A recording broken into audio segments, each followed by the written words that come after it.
Hello everyone. This is the first video lecture of week 9, and this week we're looking at the Old Babylonian period between 2000 and 1600 BCE, both in northern and southern Mesopotamia particularly. Archaeologists refer to this period more commonly as the Middle Bronze Age. If you will recall, last week we talked about, at the end of the third millennium, a major economic and political decline that took place in southern Mesopotamia, particularly the urban centers of southern Mesopotamia, went into a major collapse. At the end of the third dynasty of Ur. You will recall we studied the third dynasty of Ur and the second dynasty of Lagash as this kind of really this lost phase of prosperity in southern Mesopotamian sort of early Bronze Age urban cultures. And at the very end, around the end of the third millennium, beginning of the second millennium, we have this time period when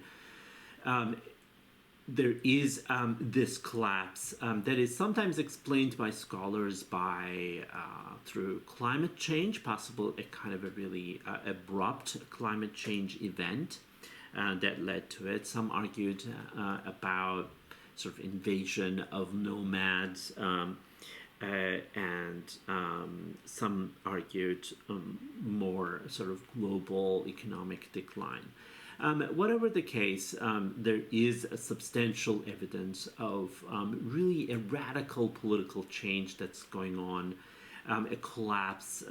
The model of political configuration in southern Mesopotamia dramatically changes. And actually we know this quite well, particularly because the nature of this collapse really stays in Mesopotamian memory as something that is mourned about. The devastation of Mesopotamian cities. There are stories about cities being really ruined and devastated, and attempts for recovery afterwards is kind of really common.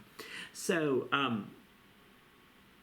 this week's reading, we're reading a chapter from Professor Lauren Risvet's book, Ritual, Performance, and Politics in the Ancient Near East.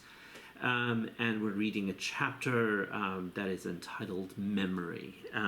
And in this chapter, Professor Risvet talks about a kind of a sense of memory and mourning that relates specifically to this particular collapse and the loss of culture, the loss of traditions, loss of rituals, and the kind of devastation of urban spaces. There's actually a genre of poetry that emerges here around this time called city lamentations that laments there are lamentations about collapsing cities that are like Nippur or Ur or Uruk. There are laments about each of these cities. We'll talk about them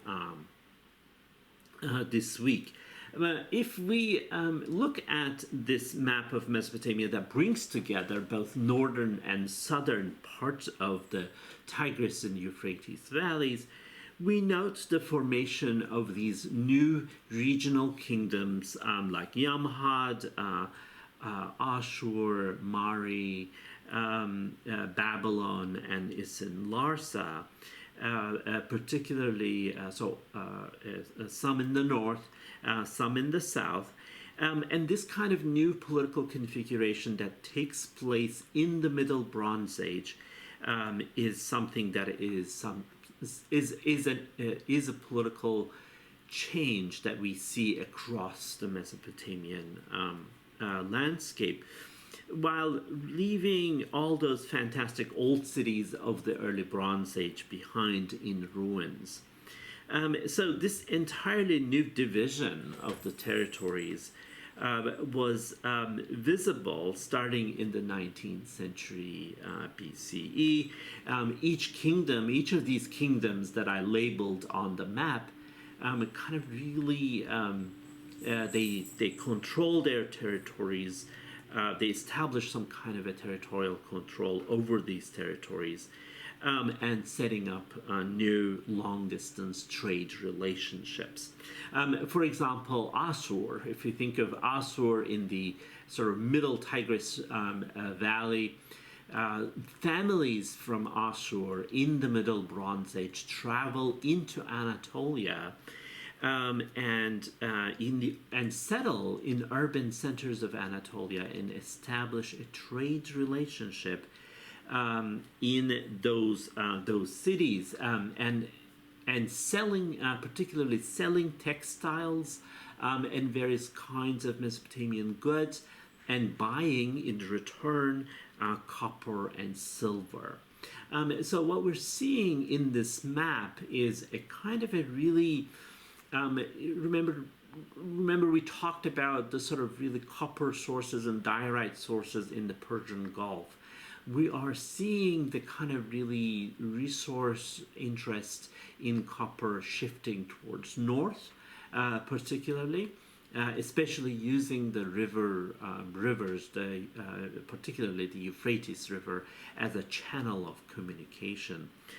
So the copper sources and silver sources and tin sources, particularly in Anatolia, and cedar trees, and ivory, particularly in North Syria, are very valuable goods, and so the Mesopotamians seem to be really moving in that direction. And so this map, in a way, shows us where those raw materials are and how this distribution of raw materials has an impact on the political configuration of this particular landscape. And also northern Syria and northern Iraq these regions are very rich in building stone as well. So we see the development of some of the cities in northern Syria, northern Iraq.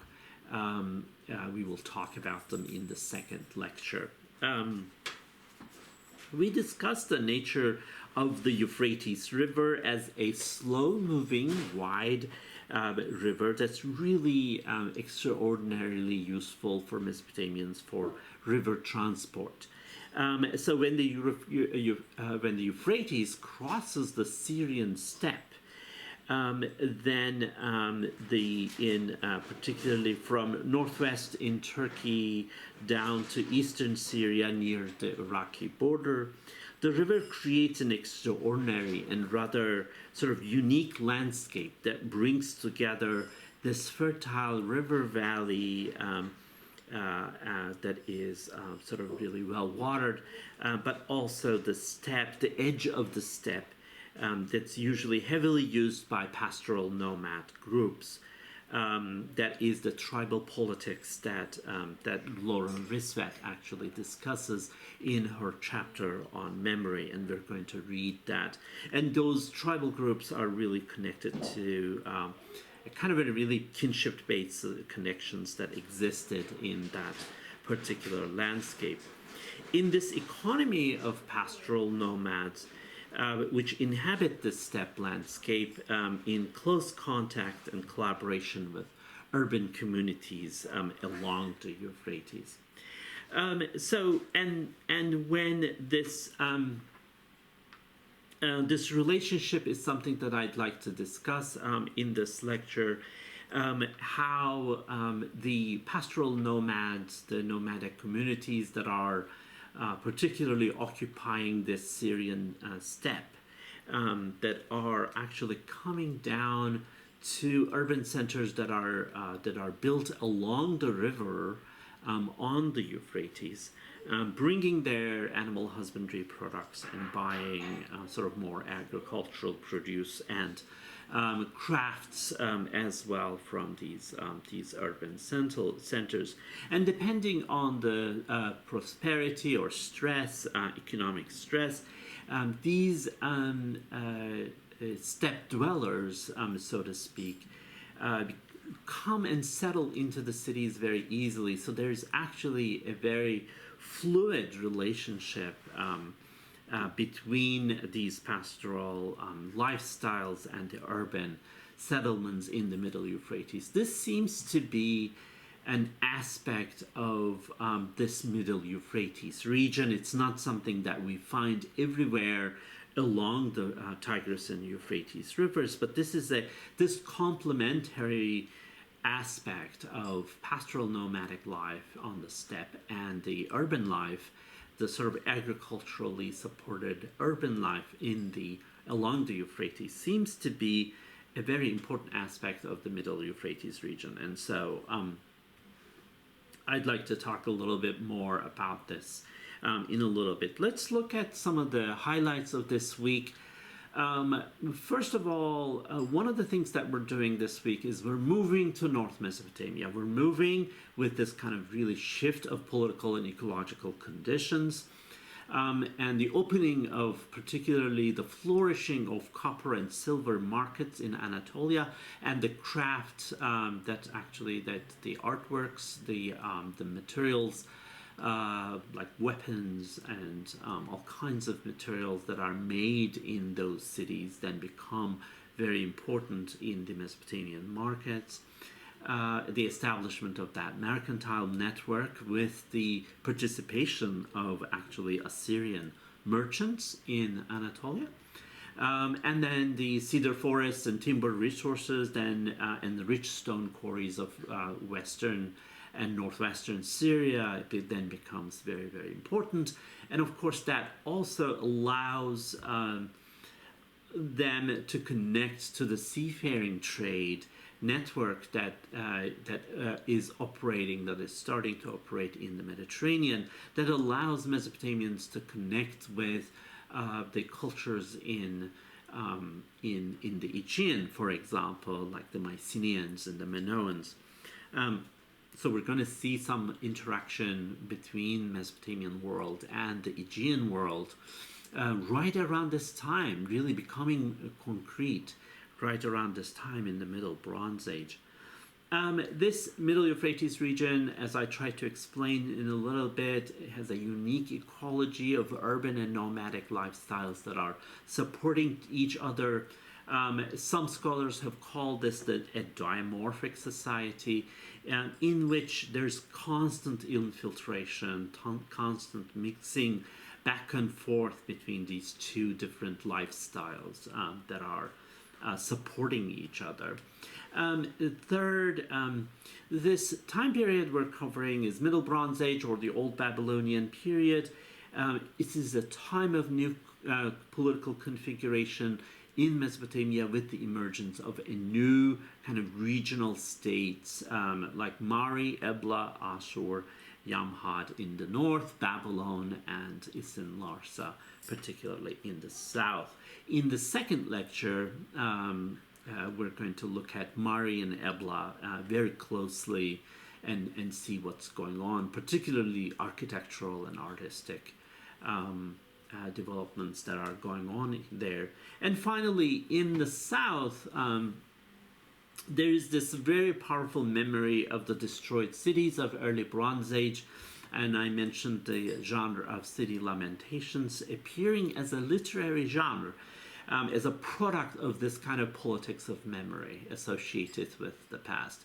And what the Isin-Larsa kings and the Babylonian kings are doing are actually sponsoring building projects that would bring back that lost, nostalgically remembered prosperity of early Bronze Age cities. This is very, very interesting because they're already looking at that history with nostalgia, with yearning, and trying to recreate them. It's really quite amazing, and we're going to look at that in the third lecture as well. So since this is a kind of really an important opportunity, I'd like to wrap up my lecture here, the first one, with a brief note on pastoral nomadism and transhumans. who are the nomads? What is pastoralism? What is pastoral nomadism, and what is transhumans? So pastoral nomadism is a kind of lifestyle that depends on domesticated livestock, and these communities move during different seasons of the year in order to find pastures for their livestock. So it's very much a time that is very much lifestyle that's organized around the prosperity and well-being of these flocks, basically, and making good use of vegetation in different parts of the ecology, in different elevations, in high plateaus and lowlands, and actually alternating their position and moving, being mobile, and also moving with their dwellings, with tents, particularly with tents and campsites are important. So what they're not doing is really staying year-round in an agricultural village or living in another kind of settlement, a town or city, and their subsistence is only partially dependent on agricultural production, maybe part of the year, but they're heavily dependent on animal husbandry. These communities are a little bit of a trouble for states and state administration, because it turns out that it's very hard to tax these people.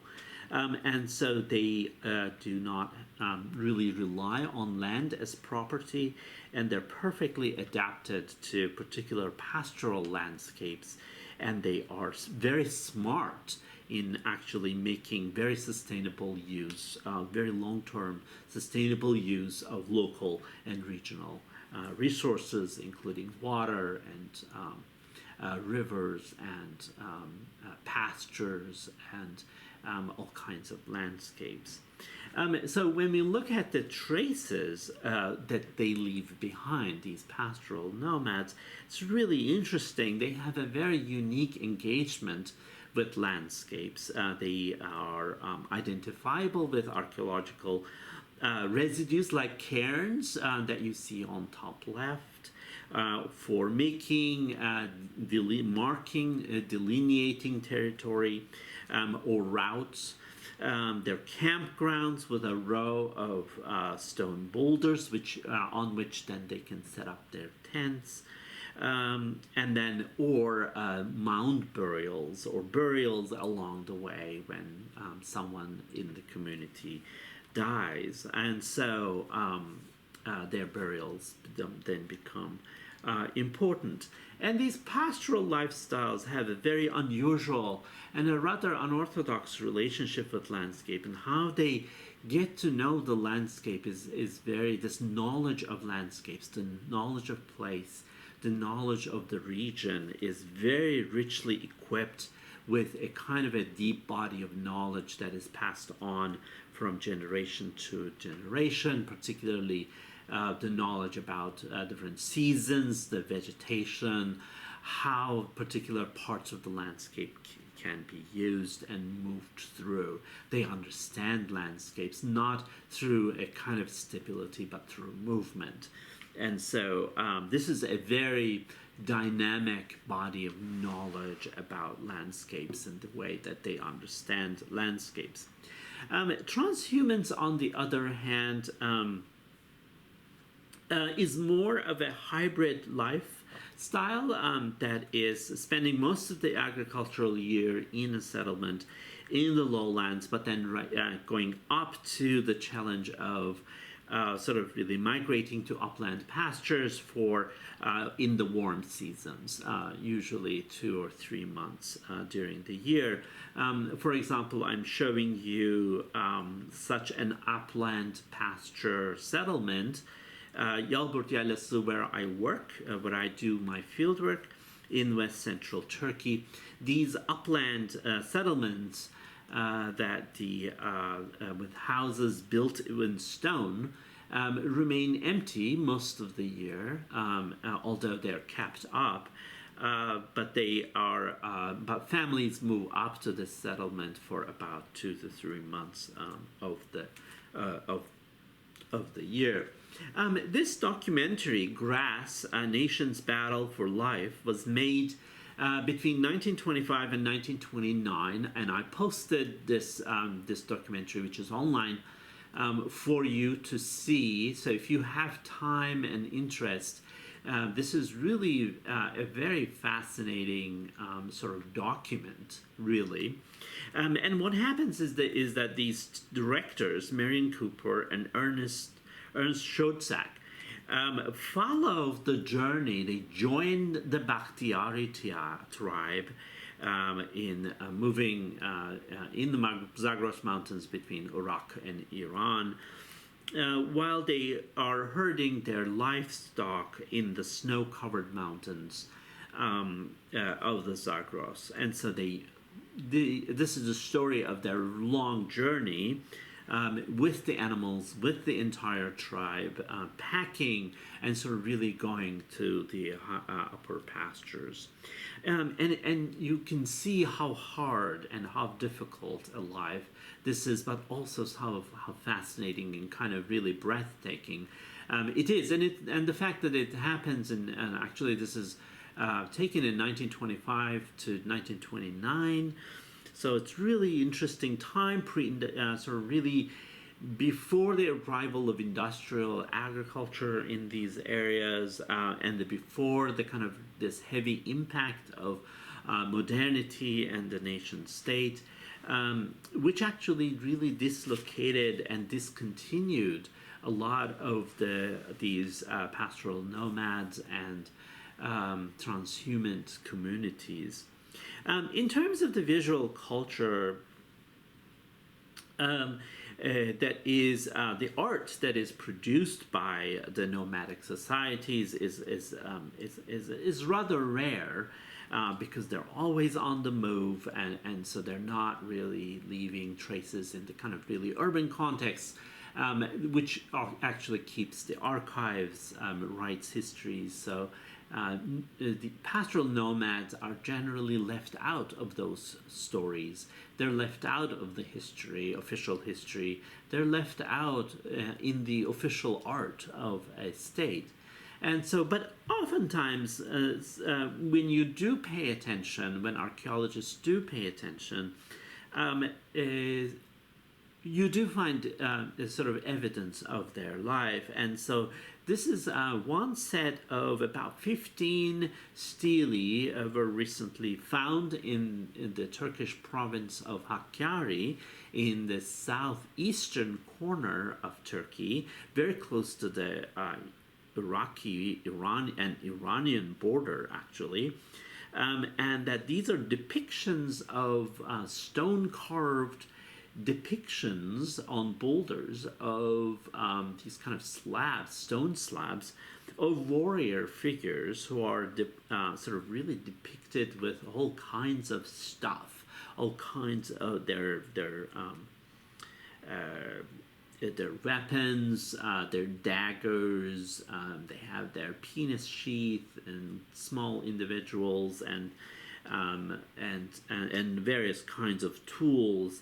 And with actually sort of comparison of these artifacts to other regions, archaeologists have hypothesized that these belong to members of a nomadic or a semi-nomadic community in the early Iron Age in this particular region, and so. Which is really quite fascinating, possibly tombstones of these warriors or little memorials for them. So this is this completes my first video lecture, and in the second one we will turn to north and we will talk about the cities of Mari and Ebla. So thank you for listening.